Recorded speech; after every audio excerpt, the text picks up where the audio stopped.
सद्य प्रकाशित matric फलर certificate माध्यमिक शिक्षा परिषद वेबसाइट रे सोमवार संध्या 7टारू उपलब्ध होईछि। पास करिथिबा परीक्षार्थी माने सेमानंक डिजिटल सर्टिफिकेट घरे बसी मध्य पाई पारिबे।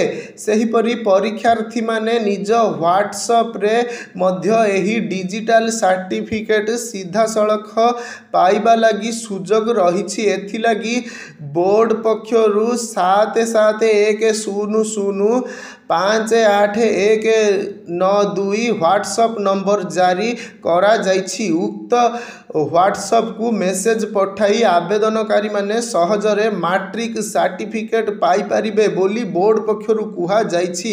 परीक्षार्थी माने 7 दिन मध्यरे एही डिजिटल सर्टिफिकेट वेबसाइट रु जेते थर डाउनलोड कले कौनसी देय देबाकू पड़िबो नाही। मात्र 7 दिन पर प्रथम थर डाउनलोड कले कौनसी देय देबाकू पड़िबो नाही। मात्र एहा परे डाउनलोड कले थरके 500 टंका ऑनलाइन रे देबाकू पड़िबो बोली बोर्ड पक्षरु सूचना दिया जाइछि। तेबे व्हाट्सएप रे किपरि सर्टिफिकेट पाई पारिबे से संपर्क रे बोर्ड पक्षरु अवगत करा जाइथिबा सोपान संपर्क रे उल्लेख रहिछि। पदक्षेप 1 मोबाइल रे व्हाट्सएप नंबर 7710058192 सेव करंतु। पदक्षेप 2 BSc टाइप करंतु।